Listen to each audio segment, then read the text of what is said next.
And don't expose yourself to events that teach or promote other systems. Huwag niyo expose yung sarili niyo. Dito lang. Number 2, begin by carefully selecting and approaching those with whom you would most enjoy creating a lifetime business partnership. Yan yung top 25. Meron kayong warm market list, unahin niyo yung top 25 na komportable kayo. Number 3, as you gradually move into the cold, kanina, pipiliin nyo yung 25. Pipiliin nyo dahil sa tingin nyo, sila ang mas tatanggap sa inyo at mas positive ang magiging response. Pero yung number 3 naman, as you gradually move into the cold market, yung cold market, yan yung hindi nyo kakilala. Place more emphasis on the number of people that you approach. The more, the better, na hindi nyo kakilala. Kasi hindi nyo kakilala yan, you don't know kung ano yan, hindi nyo lang kung positive negative, as importante, approach ang approach. Focus on the width.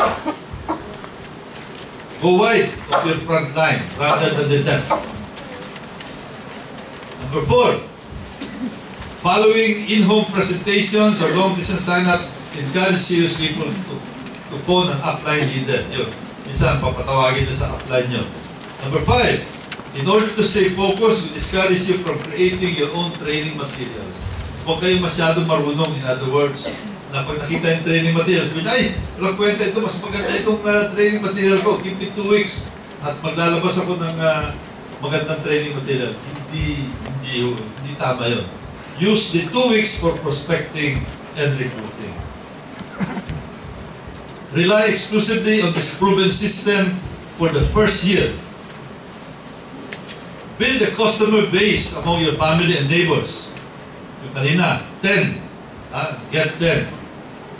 Number 7, focus all of your efforts on building one organization, powerful organization, and never try to build 2 or more in different companies.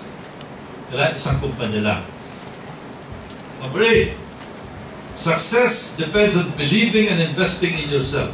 Therefore, never loan money or products to new distributors. Huwag kayo magpautang ng pera, huwag kayo magpautang ng produkto sa mga bagong distributors. Kasi ang mangyayari dyan, pag pinautang nyo, ang tingin niya, mayaman man si upline eh. Palato na ito, baka makikita niya. So, parang hindi niya pinaghirapan yung puhunan na yan. Dapat paghirapan niya. Yung pag-build up niya ng first points, first 2 points, bago sa mag-i-is, pinaghirapan niya. Alam mo bakit? Kasi iba yung pinaghirapan mo. Iba yung nagbayad ka ng konti. Bawa, manood kayo ng sine. Simpleng psychology. Manood kayo ng sine, libre. After halfway ng sine, hindi yung nagustuhan, posible bang uwi kayo? Hindi. Ay, walang kwenta, uwi tayo. Pero pag nagbayad kayo, uwi ba kayo? Hindi. Bakit? Sayang eh. Tatapusin mo. Pag natapos, ay, ang ganda ng ending, no? Mabuti na lang, dito tayo umalis. Sa negosyo, ganun din, pag kunti silang puhunan, hindi sila alis. Kasi sayang yung puhunan nila. Pinaghirapan nila. Pero pag kayo umuhunan sa kanya, hindi sila naghirap dyan. Be loyal to your business. Use your own products and services in lieu of other inferior brands. Tulad sinabi kanina, ako, 100% sure, presenta mo ang produkto natin, sigurado, kahit sino yan, meron siya makikita ang produkto na magugustuhan niya at kailangan niya. O kaya baka ginagamit na niya, it's just a matter of changing brand. Number 10, stay focused on the end result. End result parati. Isipin nyo na, kung umabot kayo ng 50,000 a month, ano bang gagawin niyo sa 50,000? Huwag isipin yung home party, yung hirap na daan niya, kundi anong gagawin mo pag kumikita ka ng 50? O kaya pag kumita ka na ng 100? O kaya pag nag-qualify ka sa travel abroad, yun ang target mo. Ano gagawin mo? Imagine already the excitement. Do not allow rejections, dropout, dream stealers, and discouragement to deter you from your vision. You should be 100% in control of your mindset and your own future. Ang system naman, ito yung mga system, ito yung mga step by step. First step, number 1, attend first step training with your sponsor. held once a week as a group meeting. Ito yung every week. Well, this is one of them. Yung mga bago, importante maka-attend sila sa ganitong klaseng meeting para alam nila kung anong basics. Number 2, fill out an application form. Set up a temporary account and place a product order. Ito number 2. Dapat yung mga group nyo mag-place ng product order. Marami mga tao, ilang buwan na rito, palakpak. Pero ni isang order, wala pang ginagawa. Hindi seryoso. Sayang ang oras natin dyan. Number 3, just get 10 personal customers as soon as possible. Yan yung 10. Sino yung mga? Ulit-ulit sinasabi natin, yan yung kasama mo sa pamilya, kapitbahay mo, mga good friends mo, na aalo kayo ng produkto. And I would like to reiterate, huwag kayong mahiyang mag-alok sa produkto natin. Sapagkat una-una, ang pagmamalaki natin yan, at pangalawa, baka tayo pa ang makakatulong sa kanila, and not the other way around. Sila pa ang magpapasalamat sa atin. Thank you, Roy, for introducing me to this product. This has changed the quality of my life. Number 4, establish written goals and visualize them as already accomplished. Kailangan, alam nyo, ang laking bagay pag sinusulat yung goal niyo. Para kayo mayroong kontrata sa sarili niyo. Pero kung isipin nyo lang, it doesn't work well. Dapat isulat nyo. I remember, mga mid-90s, miniting ko yung mga top distributors at pinasulat ko sila kung anong goal nila. How much money they want to make, and I told them to write it down. Alam nyo, ang laki ng epekto nito. Kasi sinulat nila, parang commitment nila yun eh. And they worked hard to make good that commitment. Number 5, begin making your market list. 2,000 names. You will not do that overnight. You will not do that in 1 month. Pero tuloy-tuloy lang. Yung guide na ginamit nyo, hanapin nyo parati. Sino ba makakilala nyo? Write them down.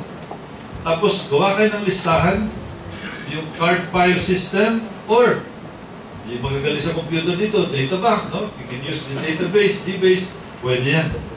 Mas importante, approach your prospects and re-approach them every 6 months.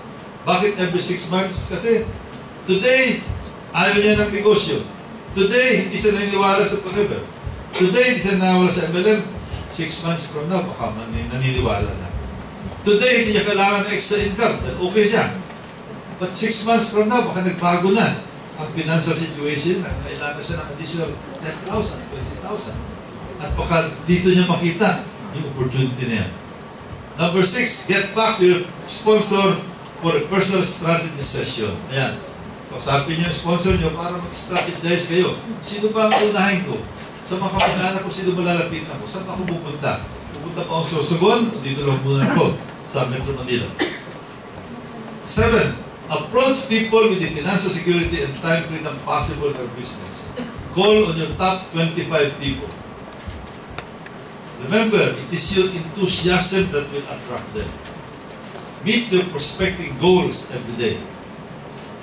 Number 8, provide your prospects with yung mga audiovisual aid, packages, trends, advantages, about news about the company.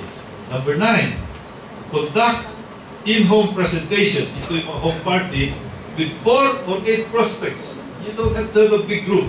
4 or 8 prospects in each meeting. Invited from your warm market muna. Warm market list. Yan yung mga kamag-anak nyo, kaibigan nyo, kakilala nyo. And ang upline nyo will be in attendance for your first 2 or 3 meetings. 2 or 3 meetings lamang. After that, you're on your own. Number 9. Yan, yung mga anong gagawin sa mga home presentations, articles, reprints. Tell your story in 5 minutes. Bakit masama kayo? Pag wala pa nangyayari, talk about the experience of somebody na credible. O kaya, imbitahin na upline nyo, mag-share para maipaliwanag niya kung ano mga benefit na kuha niya. Explain the positioning and strength of our company. Kanina, binanggit ko na. Long history. Stable all over the world. Paata United Nations dito. At talagang buhay na buhay. Hindi katulad ibang kumpanya. Sabi ko nga, maganda yan ngayon, 2 years from now, 3 years from now, we don't know what's going to happen to them. presentations, mga testimonials, mga video. Number 9, answer questions.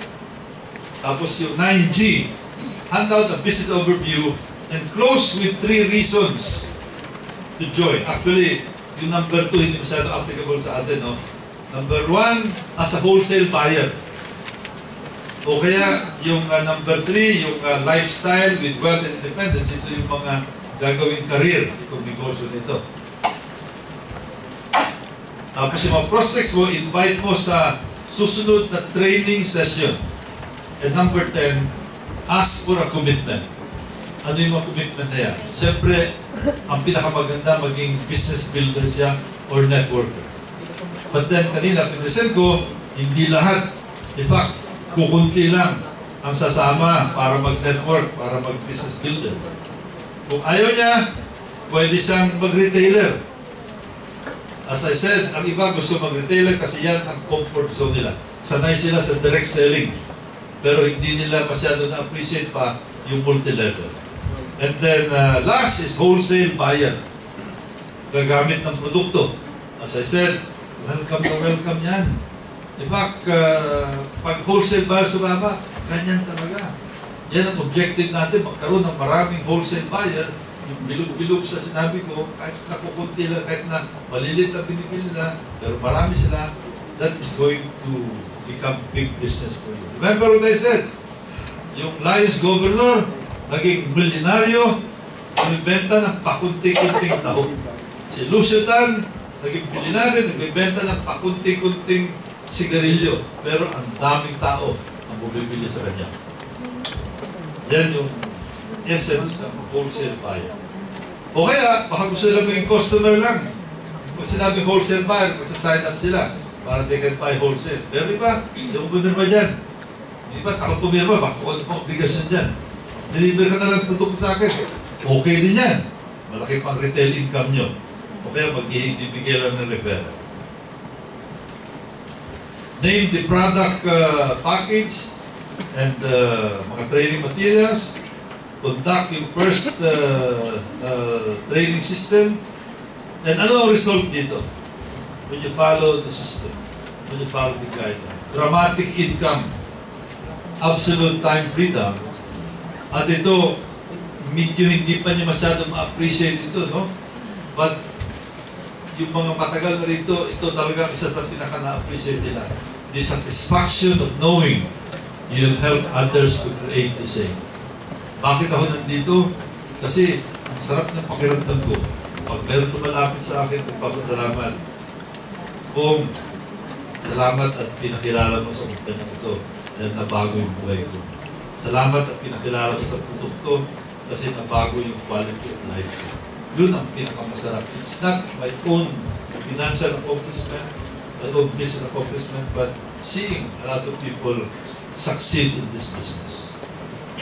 At ito pinakita ko, kita niyo yung symbol ko rito. Iba kasi ginagamit yung symbol, umakit ng bundok eh. Dito, hindi mo kailangan umakit ng bundok. Hirap umakit ng bundok. Dito, all you need to do is just continue running and then jump over a hurdle, takbo, jump over a hurdle, takbo. Just do it continuously. Tuloy-tuloy lang, huwag kayo titigil. Mararating nyo ang goal nyo rito sa forever living. So I hope you learned something in this presentation. Maraming salamat sa inyo. Thank you so much. So, ready na tayo. So ngayon, ang unang makikinabang dito financially, yung mananalo na sa rapport. Bibigay ko na kay take it away, Rob. Mga kaibigan, pwede ba natin palapakan ng gusto si Congressman Rollo? Now, sino sa inyo dito kahit paano nakarating tayo sa ganitong oras, hindi naman tayo nainip. In fact, marami tayong natutunan.